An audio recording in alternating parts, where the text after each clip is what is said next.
we are through with the inaugural. We request Shri Vakul Sharma, the advocate of the Supreme Court of India, who has very rich experience in especially in the PK legal perspective, to share his presentation and thoughts, sir. Over to you, sir. Hearty good morning to you all. Good morning, sir. Yeah. And it is my immense pleasure to be part of this forum. And when I was listening to CCA ma'am and Harsh Prabha ma'am, I think my learning never stops. And I think I owe my learning to CCA office only.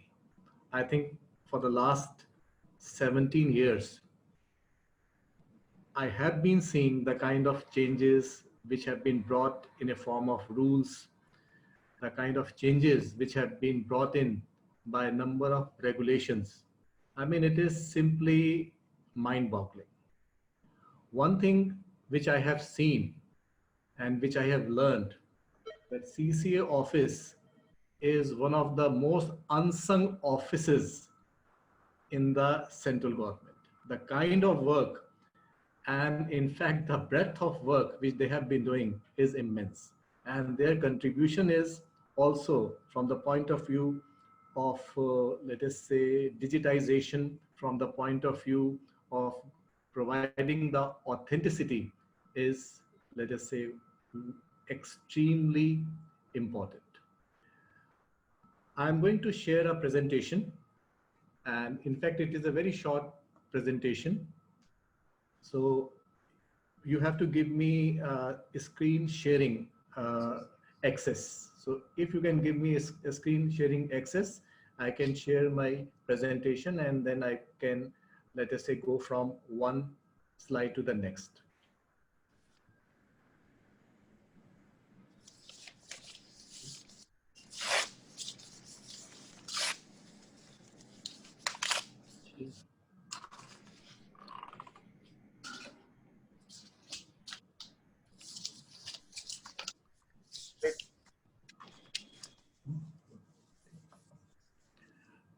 I hope my presentation is visible to you all. Yes, Mr. Sharma, I can see. Thank you very much, ma'am. So I'm looking from the point of view of e-signatures in pandemic. And we have to see that what sort of challenges that we came across and what are the difficulties that we faced. And we have to also see from the point of view that what this pandemic made us realize. So from that point of view, this pandemic has made us realize importance of KYC, eKYC, and eKYC based Aadhaar, the facility of using digital locker, e-stamping, and of course, the importance of being an e-signer or e-sign providers, authentication service providers, as well as certifying authorities. So if you ask me, we came to know that yes, thanks to these apps, thanks to these facilities, we were able to perform certain tasks. We were able to do certain things while we were at home or while we were in the office. Yes, all these things have been made possible because at the relevant point in time, the Information Technology Act made these changes.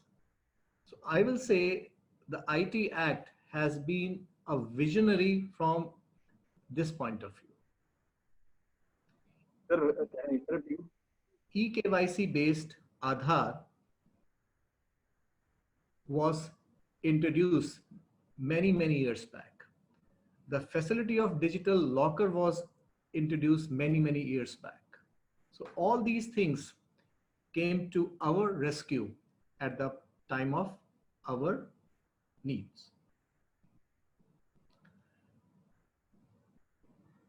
We all know that, yes, what is the importance of signing an electronic agreement?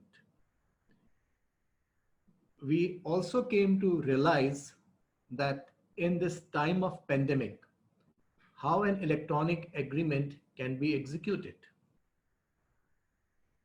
And yes, when we had on one side the beauty of signing an agreement with the Aadhaar based e-sign, at the same time, as a citizen, as a user, I also hit a statutory hurdle in the form of a first schedule of the IT Act. Let us look into that first schedule and what it provides.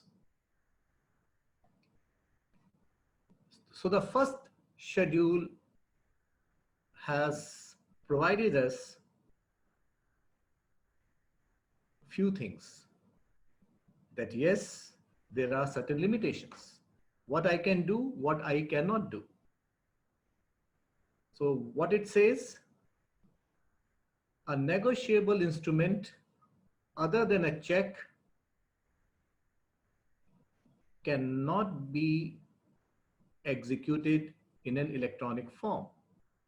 A power of attorney cannot be executed in an electronic form. A trust cannot be executed in a similar manner. I think one of the important element was electronic will.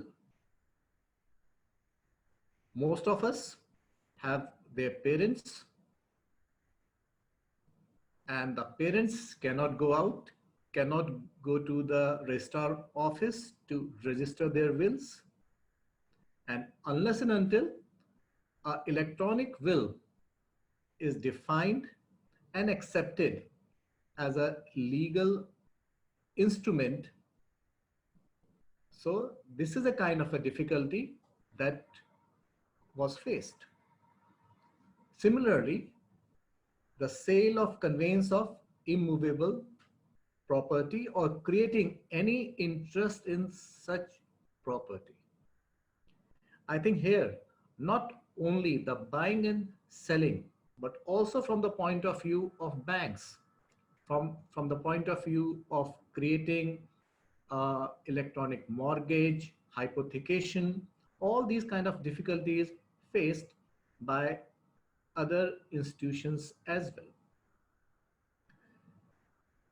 This pandemic has made all of us realize that yes, at least we have to look from a point of view how to make all these documents which are listed before you to be made functional equivalent to electronic form. So when I am talking about this, and if I am looking from the point of view of laws in India, in simple terms, I'm not going into legalities of the issues here.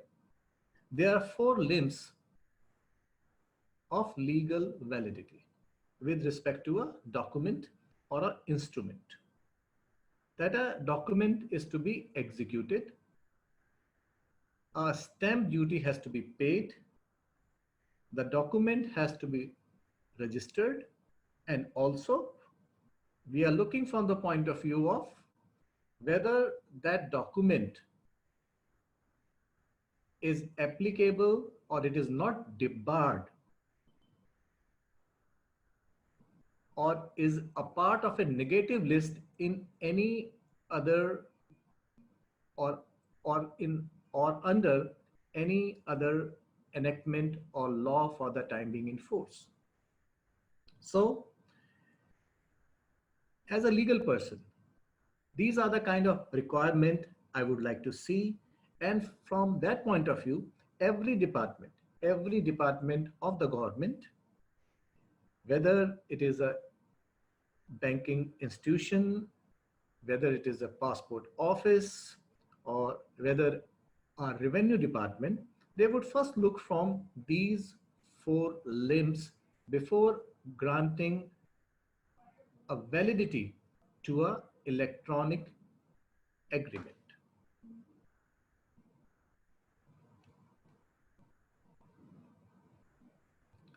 So it flows from the previous slide, so that every document in a form of an agreement or contract must be validly executed, properly stamped, and registered, and at the same time should not fall in the category of non-applicable document.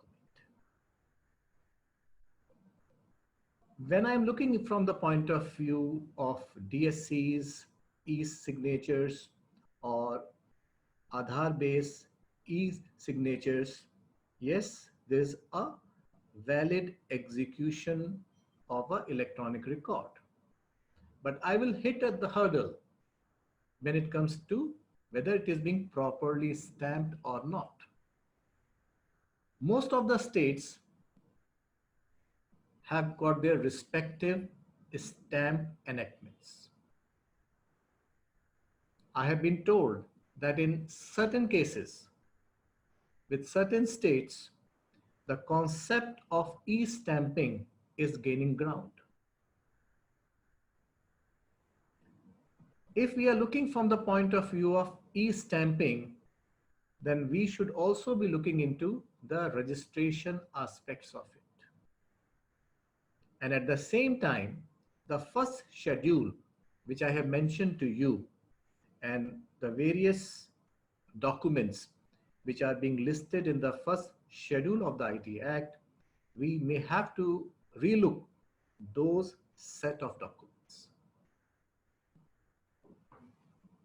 Yes, it is going to take time, but the pandemic has put across a kind of a challenge before all of us. And I should say a pandemic has provided not only an administrative challenge, but it has also provided a legal challenge. Let us see the kind of challenges that we have learned, how we are going to use them and transform the kind of difficulties, the kind of difficult scenarios that we have faced in these pandemic times.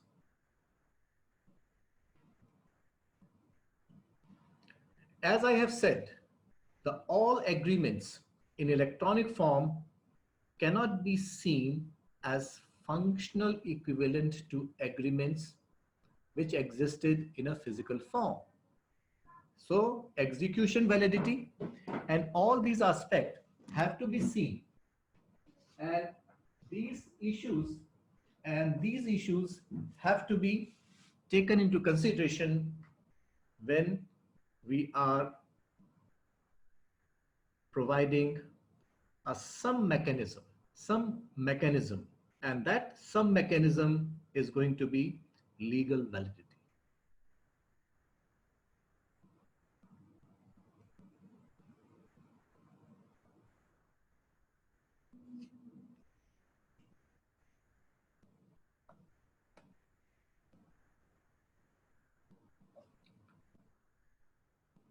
Let me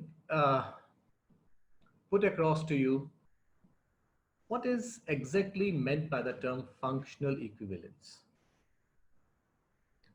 A functional equivalence, if I define this particular term, then we can talk from a point of view that if I have a physical document means a paper document, and that paper document, I'm saying it as a printed document.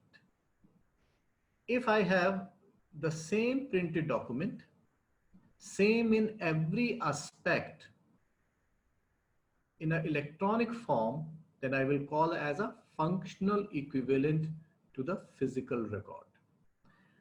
Please mind the words. I'm talking about the same document. I'm not talking about similar.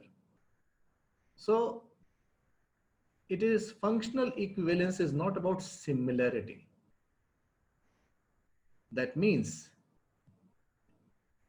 the functional equivalence implies that a physical record should be equivalent to its electronic form.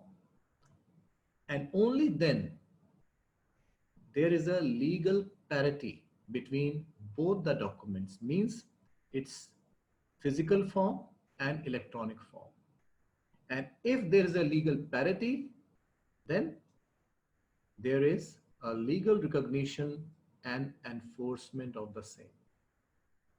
You can create a will in an electronic form.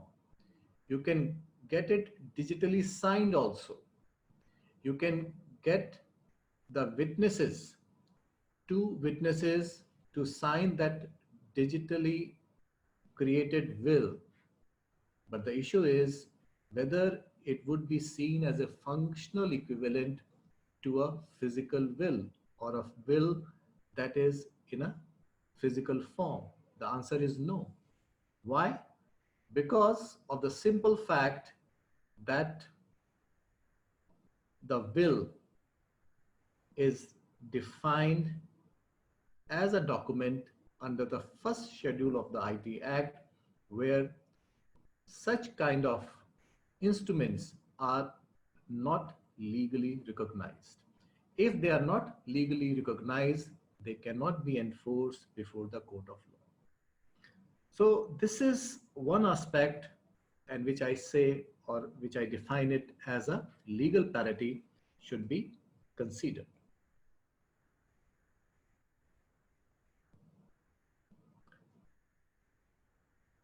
And if I look this entire thing of legal parity, and if I also see this legal parity from the point of legal recognition, then I feel that behind this legal parity, legal recognition, and legal enforcement, there stands public key infrastructure. Now, public key infrastructure is one such mechanism which has a statutory recognition under the Information Technology Act. That means authentication for functional equivalence has to be based on the PKI regime as recognized under the Information Technology Act. Because we are looking into the entire edifice of reliability in terms of signer authentication, message integrity, and non-repudiation. This is what the law recognizes. And I feel this aspect should be made part and parcel of all those instruments which are still under first schedule of the IT Act.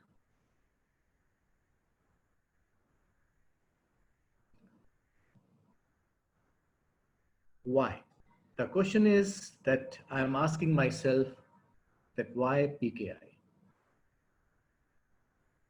The PKI in India,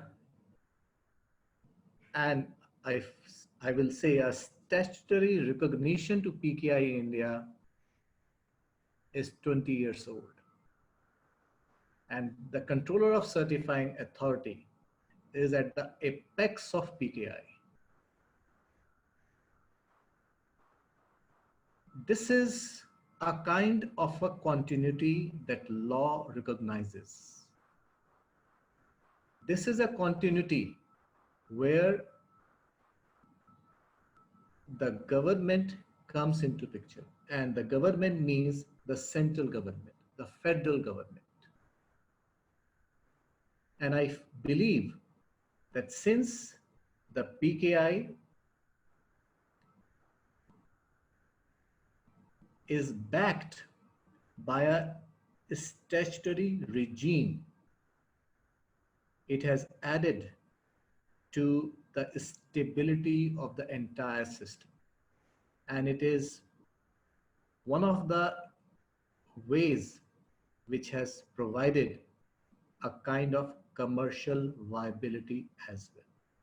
So I feel that whatever changes the government would like to make in the first schedule, the PKI as a basis should be part and parcel of it. Without PKI, I don't think so any electronic authentication mechanism will have the necessary legal recognition under the law.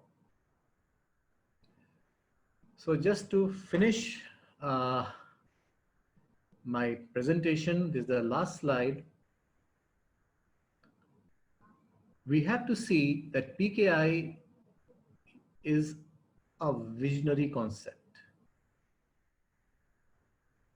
20 years back, when this particular concept was there, when the role of controller of certifying authority and the role of certifying authorities were placed as a part of the IT Act, I feel that it strengthened the law, and it also strengthened each and every aspect of PKI chain, from controller to certifying authorities to the end users, and this entire ecosystem. I would also like to add here that Section 10 of the IT Act has empowered the government to keep on introducing innovative solutions in e-sign ecosystem. XML-based digital signatures, end entity signatures, eKYC, Aadhaar-based signatures. Let us say they all came from Section 10 of the IT Act. And the language of Section 10 is that it will keep on introducing new technologies and innovative solutions in e-sign ecosystem for a long period of time. Thank you very much. And if you have any questions, it would be my pleasure to answer your questions.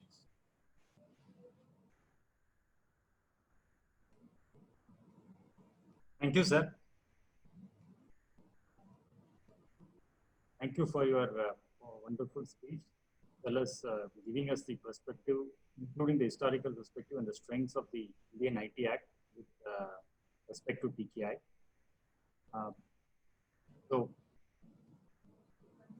Audience, if there are any questions, you can write to us in the chat box and we'll get back to you.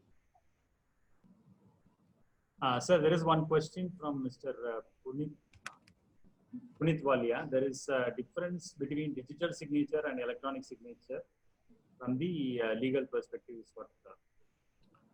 So the answer to your query is there's no difference between digital signatures and electronic signatures. Digital signature is a subset of electronic signatures.